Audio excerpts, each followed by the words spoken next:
you wanted the best, you've got the best podcast. The hottest podcast in the world.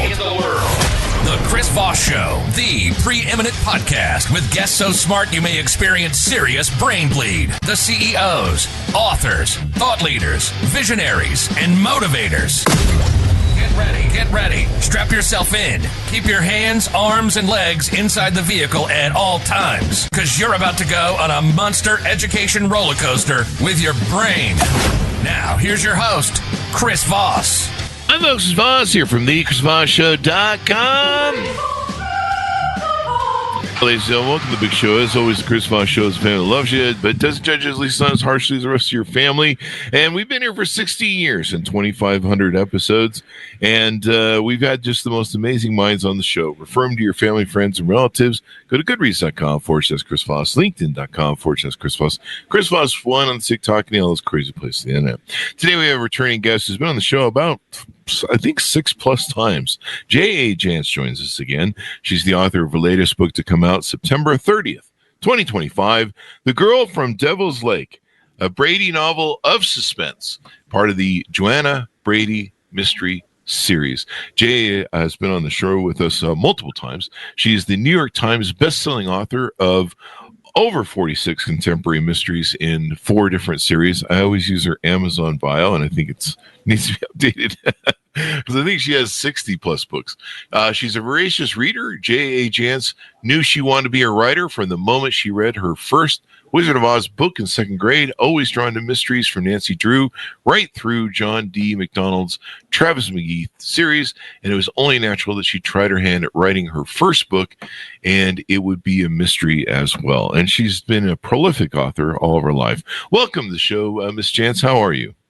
I'm fine. Actually, I haven't been a prolific author all my life. I've only been a prolific author for half my life.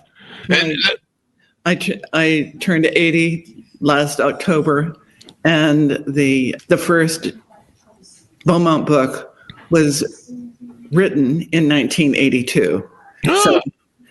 So only half my life has been devoted to writing. And that half has been prolific. And you know, we may tell it again on the story if you want, but you know, your story of going through your life and being discouraged to write, even though that was kind of your thing, I'll never forget. It's always a great story, and I love sharing it with people. You know, and so great example that even starting late, you know, you have the potential to do amazing things. Actually, I don't think starting at 40 was starting all that late, because I had a lot of experience. My first husband was not exactly husband material. He died of chronic alcoholism at age 42. Mm-hmm. He liked to hang out in dive bars, and I remember one night hiding behind a tree in Hammond, Indiana, because a gunfight had broken out in his favorite pub. So the guy, for a mystery writer, the guy was a gold mine of material. And then the fun thing about you is if anyone ever pisses you off, they end up getting, I think, off in your nose. So. The creative writing professor at the University of Arizona wouldn't allow me in his course because I was a girl. Mm-hmm. And in my first hardback, Hour of the Hunter, which was also the first Walker family book, the main character is a lady who's a teacher on an Indian reservation, but she always wanted to be a writer. Mm-hmm. Her husband was allowed in the creative writing program that was closed to her. Mm-hmm. He's dead at the beginning of the book. Mm. And the crazed killer in that book turns out to be a former professor of creative writing from the University of Arizona. So yes, do not piss mystery writers off, because we do believe in.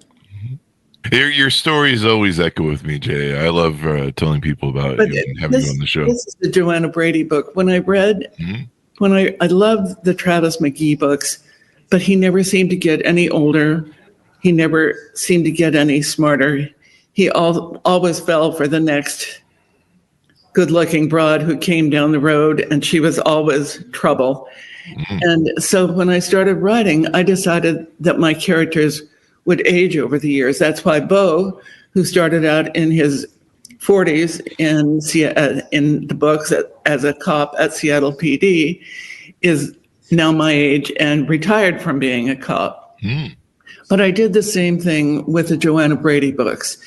When I started writing those, I did so as an antidote for the Beaumont books, because the Beaumont books are written in the first person.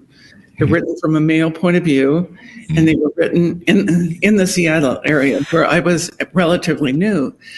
So when it was time to write that next series, I decided to press the easy button. I decided to use third person instead of first.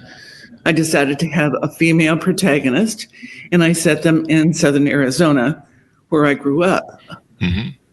In the first scene of the first Joanna Brady book, Desert Heat, Joanna is there with her mother, Eleanor, her 9-year-old daughter, Jennifer, and they're waiting for her husband to come home so they can go out and have dinner to celebrate their 10th wedding anniversary. She has just had a teeny tiny bit of sex ed at Greenway School, and she has now counted on her fingers, and she figured out that there aren't enough months between their anniversary and her birthday. And so she throws a hand grenade into the conversation by asking her mother if she was a preemie. Well, of course, she wasn't a preemie. She was right on time. The wedding was late. And it's something that Joanna's mother has always been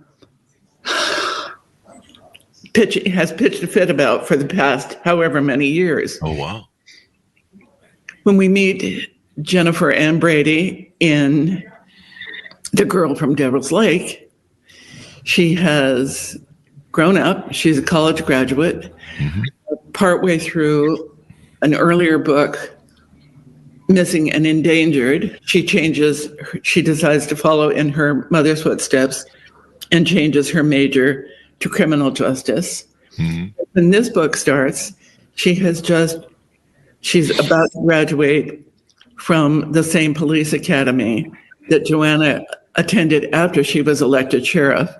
And Joanna is on her way to be the speaker at Jenny's graduation party or graduation ceremony from the police academy. So we've watched this child grow up. And I think that's one of the things people enjoy about my books. The characters don't just stay in one place, in one dimension. They have lives, they have kids, they have friends that they lose along the way. And I think that keeps my readers engaged, and it keeps me engaged as well. And it's important to keep you engaged. I mean, so how many books have you written? I think it's 60 plus now, if I recall from our last meeting. I just finished the next Alley book, which is called Smoke and Mirrors. And I've started on the next. I had the prologue and one chapter of the next Beaumont book. And I think the next Beaumont book will actually be number 70. Wow. So I've been writing at a rate of 1.6 books a year for 40 years, but who's counting? Good for you. Yeah, well, I mean, that is something. And this is why I always brag to people when I say, we had Mrs. Jance on the show again. And it's always fun to have you. We've had different after show and before show discussions about some of the stories of your life and some of the impacts. And so, yeah. This book, The Girl from Devil's Lake, is unusual. When longtime readers, when they open the first page, they'll be astonished to find themselves not in Joanna Brady's southern Arizona, but in a town called Fertile, Minnesota in 1956. And on that day in 1956, an 11-year-old boy named Stephen Roper, who loathes his step-grandmother, murders her by stringing fishing string across the top step of their porch and then luring her to come outside because a raccoon is after her cat. I think I should write this down. He commits murder and gets away with it at age 11. I am writing this down now. And that sets the stage for him to become a serial murderer. So in the background of the book, as we watch Joanna Brady moving forward with the investigation of a young child whose body has been found floating in floodwaters under the San Pedro River Bridge in St. David, while she's moving forward with that, we're watching Stephen Roper grow up and launch off on his career. And what he does is he poses as someone with a normal life. He's a teacher during the school year, and then he uses his summer vacations to go traveling across the country, murdering people willy-nilly.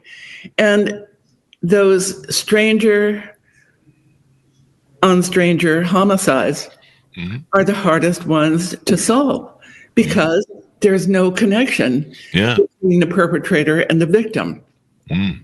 And so he has left a trail of bodies from coast to coast. And this huge case comes to a head in Joanna Brady's small jurisdiction. And it's so I saw a play once called Two Trains Running. And in a way, this book is also two trains running on side-by-side tracks that eventually come together. Amazing book writing that you do. How do you know what number this is in the series of the Joanne? I believe it's number 20. Number 20, the Joanna Brady. Don't make me swear by that, but I think it's number 20. Can we get a Bible? We want to get a swear by on this one. No, I mean, just amazing. And how many, for readers out there that are just discovering you, how many I'm not sure what they're called, but how many threads of different series do you have so people know what to look for? I don't know. Yesterday I settled a bet for a husband and wife in Tempe, Arizona, because he said that I had taken down a murderer in Munns Park, Arizona, in one of my books, but did I know which one it was? They're starting to test you. I had no you have idea. 70 books, I got one. I can't even remember what's in it. But I managed to figure it out, and the answer to his question, which meant he won a bet with his wife, was Hand of Evil, Allie Reynolds, number 3. But here's the thing that's tough. Right now, we're talking about The Girl from Devil's Lake, which I finished writing a year and a half ago. Since then, I've been out talking about the next Beaumont Den of Iniquity, the next Allie Reynolds, Overkill, while writing the next Allie Brady, which is Allie Reynolds, which is done. So I'm juggling all of these different books in my head. And sometimes when people ask me questions about the current book, they probably think I don't even know anything about it. Are you sure you wrote that book? Well, yes, I think I did, back in the deep, dark past. Yeah. I mean, you have a lot going on. You have these different character threads. I saw you last on Den of Iniquity. You were on the show on September 11th, 2024. So, wow, it actually isn't today or tomorrow the 11th. I've got my surgery Friday. Yeah, tomorrow's the 11th. So yeah, we saw you just sort of a year ago for Den of Iniquity. And then I think we've had you on the show 1, 2, 3, 4, 5 times. So this is your 6th appearance. Congratulations. And it's always fun to talk to you and the stories that you tell and you weave and people just love your books. What do you think resonates with your audience on your book writing? I think what resonates is my characters aren't superheroes. they're ordinary people going through their lives. When early on in my writing career, I read a book by a guy who's a big name author now. Mm-hmm. But in that book, he had a dog. Mm-hmm. The dog was in the house next door. And when the family left, there was no arrangement made for caring for the dog. And the house was burned down and the dog died. So the dog was only in the book to be a victim of the fire. And I haven't read one of that guy's books since. But that affected me because I thought, if you're going to have animals in a book, if you're going to have kids in a book, somebody has to look after them. Yeah. So Joanna has the job of sheriff, which calls her out to incidents at all hours of the day and night. Mm-hmm. She had a young daughter. And in book number 3, this guy shows up and he's still hanging around in book number 4. Mm-hmm. And I could see that a romance was blossoming. Mm-hmm. And my then editor said, "Oh, don't let them get married. If they get married, it'll just be boring." I'm sorry. I've been married with my husband, my second husband, the good one. He says the first good one. That it's made his life perfect. But he set the bar low. Is that very low? Okay. We've been married for going on 40 years, and congratulations. It's not being married isn't boring. It's an experience in listening. It's an experience in negotiating. There's a lot of things going on. So Joanna and Butch Dixon got married. I happen to operate on the assumption that what happens in my character's bedrooms goes on behind closed doors. Mm-hmm. So somebody wrote to me and said, "Well, do Butch and Joanna have a platonic marriage?" And I said, "Well, they have 2 kids. I don't think so." Yeah. But I think the fact that my characters are ordinary people who have experiences that we all experience. In one book, Joanna Brady's father, who was clearly beginning to develop Alzheimer's, mm-hmm. took himself out the door of his assisted living facility and stepped in front of a moving vehicle. Mm-hmm. And of course, that was shocking. But it's the type of thing that people deal with. Yeah. And in the book that I just, the Allie Reynolds book that I just finished writing, Smoke and Mirrors, that starts with her widowed mother marrying for the second time. So I think that's part of what resonates with my characters is the mysteries are there and the mysteries are front and center. But I think that people really connect with what's going on with the characters' lives in the background. Yeah. One of my favorite stories that I always tell people whenever I reference you as a prolific author, in my mind, for half your life, the last half of your life, as you put it, is the story of how one of your audience people came to you and said, "Did you know that one of your characters is an alcoholic?" And the light went on. I always thought that story was great. Well, the thing that was interesting to me, she did. It was the 4th Beaumont book. When I started writing the Beau books, those are in first person. Mm-hmm. He couldn't work all the time. And I wasn't allowed in the creative writing program, mm-hmm. but I was smart enough to figure out that you should write what you know. Mm-hmm. And having spent 18 years of my life with a guy who died of booze at age 42, I knew a lot about drinking. So yeah. That's what I had Beau do in his spare time. And I didn't think about it in terms of anything but just a piece of stage business in the background of the story. Mm-hmm.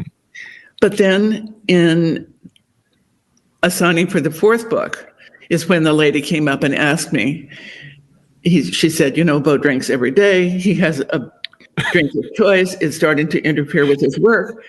Does J.P. Beaumont have a problem?" And I said, these are books. But more people ask me that same question. And I finally figured out that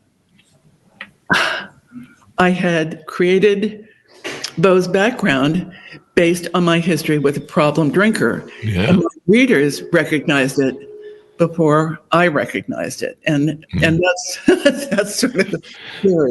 That's why I love that story, is because it's so amazing. But I've also had people tell me that reading about Beau's struggle has helped them deal with their own addiction struggles. That's something I never anticipated.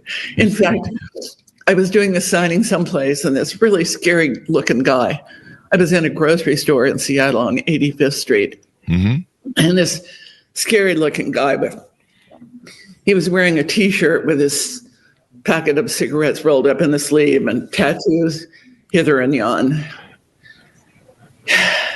And he came up to the table and he said, you know, I've been a bartender all my life.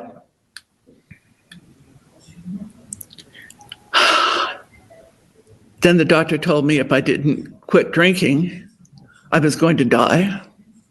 And so I quit drinking. But that meant I had to stop being a bartender. Oh. And that meant I'd lost all my friends. So he said, I've opened this non-alcoholic bar just up the street. Would you like to do a book signing there? And I think it was the scariest place I've ever seen. I've seen some scary places. But I went, and the bookstore who brought the books to the event, they were kind of concerned too. But it really is interesting how my fiction interacts with people in real life. Yeah. Having you on the show multiple times and other great authors, you know, I've learned stories are the owner's manuals to life. They're the fabric of our lives. And it's interesting how authors like yourself have used those real stories of your life experience, and how much you guys utilize that maps into weave the great stories that you guys put out that endears to people, and then how much that impacts them. It's just always astounding. I mean, you're writing fiction, and yet these stories help people. That's why I think it's not starting to write at age 40 was a lot smarter than starting to write at age 23, because I had learned a lot more along the way in the intervening years. And it's helpful if you know something and have something to say. We certainly have a lot more to say in our older age than we do when we're younger. When I was younger, I was like, I don't know, whatever. But now, you can't get me to shut up half the time. That's why I own a podcast. Now, you've got that's one of the challenges of being a prolific author like yourself. You know, you've got we have people that come on from the Tom Clancy series, and they've got their series. They got Tom Clancy, and you've got so many books that you're spinning. And like you say, it takes so long for the publishers these days to edit and bring stuff to market. And of course, there's a timing to it, of course, but. You've written 2 or 3 books in the can by the time you're doing a promotion for the other one, right? Yes. Yeah. I have to tell you, crossing into real life in my books is sometimes can be an incredible blessing. In one of my books, years ago, we were having Thanksgiving dinner, and my 40-something-year-old son looked at me and said, Mom, Beau is getting pretty long of tooth. Have you ever thought of writing a J.P. Beaumont prequel? And I said, no, I've never thought of writing a J.P. Beaumont prequel. But then the following August came along. It was time to write the next Beaumont book. And writing a prequel was the only idea I had. So I was sitting in the family room with my computer open and the screen absolutely blank. And I started thinking about Beau. If you had kids and brothers and sisters and grandkids and great-grandkids, that's a lot of people's birthdays to remember. But then if you have all of these characters and you're supposed to remember how old they are, then that's a whole other issue. So I cheated with Bo by giving him my birthday. So I was sitting there looking at my computer screen, and I was thinking about how old I was and how old Beaumont was. And then I remembered a guy from Bisbee High School. His name was Doug Davis. He was a year ahead of me in school. He was smart. He was athletic. He was handsome. He was the whole package. He was at Bisbee High. He was the valedictorian of the class of 1961. He left Bisbee High School. He went to West Point. From West Point to Ranger School. He went from Ranger School to Vietnam, where he died weeks before his 23rd birthday. Over time, through my books, I became acquainted with and ultimately friends with the flight attendant who was engaged to Doug at the time he died. So I was sitting there looking at my computer screen, and I thought, well, what would happen if I had Bo and Doug Davis meet up and interact in Vietnam? So I called Bonnie, his then fiance. I called Bonnie and I said, what would you think if I intertwined Doug's real life with Bo's fictional one in the next book? And she said, well, let me think about it. She called me back a couple of days later and she said, I think my Douglas would be safe in your hands. And so I launched off on writing this book. Bo is in the hospital. He is having on his way to the hospital for bilateral knee replacement surgery. And he's thinking, this is really, what if I die? I don't want to leave Mel by herself. And but he goes through the surgery and he wakes up in his room. And there's this guy in fatigues, Vietnam era fatigues, looking out the window at the Space Needle, except the hospital window is on the wrong side of the hospital for him to be able to see the Space Needle. Because he is having these painkiller fueled dreams. When my husband had his surgery, his dreams were really wild. Wow. So this guy walks across the room to Bo's bed, and he looks down at Bo and he says, you got old. And Bo looks up into Doug Davis's youthful face and says, and you didn't. This week, through that book, Bonnie Abney, after 70 years of thinking someone else's mother had introduced her to Doug in Florida, she finally discovered the real guy whose mother introduced her because of my book, Second Watch. Really? Holy crap. Holy crap. When I got his email and he said, Doug and I were roommates our sophomore year at West Point, and we took a road trip to Florida, to Homestead. And as soon as I read those words, I had heard that story from Bonnie's point of view, but she thought the woman who introduced her was a guy named O'Connor. And the guy whose mother introduced her was actually named Connor. Oh, wow. Holy crap.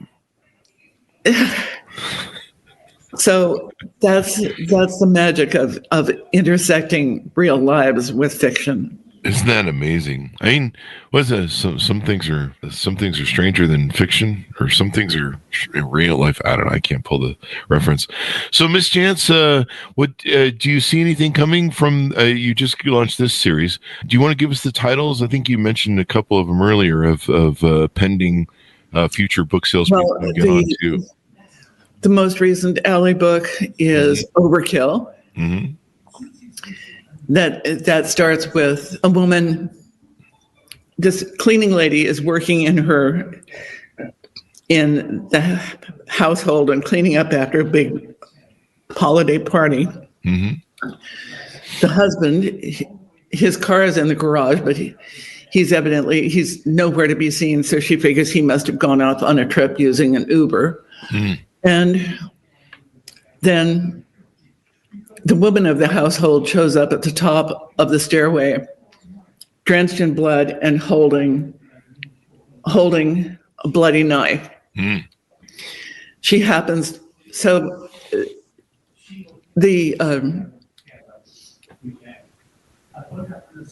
and there's a cat upstairs with her. The cat is also bloody. And someone asked me, well, if an animal is in the book, somebody has to feed the animal. The animal should have a name. And so I named the cat Pearl. Mm. And somebody wrote and said, why did you name the cat Pearl? And I said, well, she's white. But it happens that the woman at the top of the stairs holding the knife is Allie Reynolds' current husband's former wife. Uh-oh. And the guy who's dead is Allie Reynolds' current husband's former partner and best friend. And when his wife and the best friend got together, that was the end of the partnership and the end of the friendship. Mm. So when Clarice, the ex-wife, calls the High Noon Enterprises looking for help, and Allie gets on the phone, B doesn't want to have anything to do with her. The husband doesn't want to have anything to do with her, but Allie, who is incapable of minding her own business, has to become involved. So that's Overkill.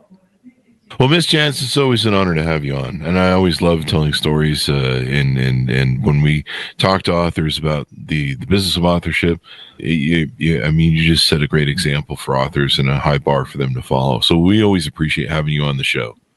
Well, the ancient sacred charge of the storyteller to beguile the time, and there is no higher praise than to find out my books have kept someone company. Yeah. Well, they've been in a hospital waiting room.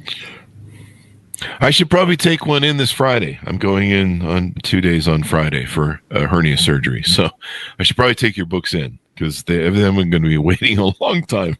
Yes, take a couple books in because, believe me, the hospital room's television set will not function. I'm finding out how fun the medical field is this week. So, Miss Jance, give us your .coms. Where can people find you on the interwebs and get to know more about you? There's an official J.A. Jance author website, and they can reach me that way. My email address is posted there. I write a weekly blog that can also be found at the website. And the blogs are sort of my autobiography and weekly installments because they're like letters to my readers, letting them know what's going on in this writer's life on a weekly basis.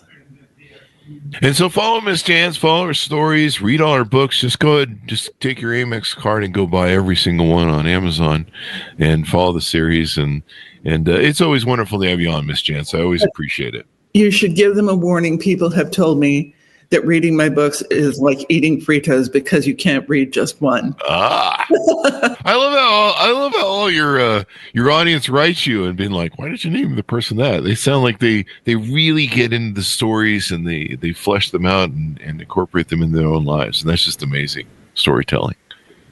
I answer every email that comes in because readers are my bread and butter. Mm-hmm. Well, Miss Jance, thank you very much for coming to the show. We really appreciate it. You're welcome, and good luck with your surgery. Thank you. I'm gonna need it. So folks, order the book wherever fine books are sold. Buy all of Mrs. Jance's books. She's been on the show 6 different times. You can search for the other episodes on the show if you like.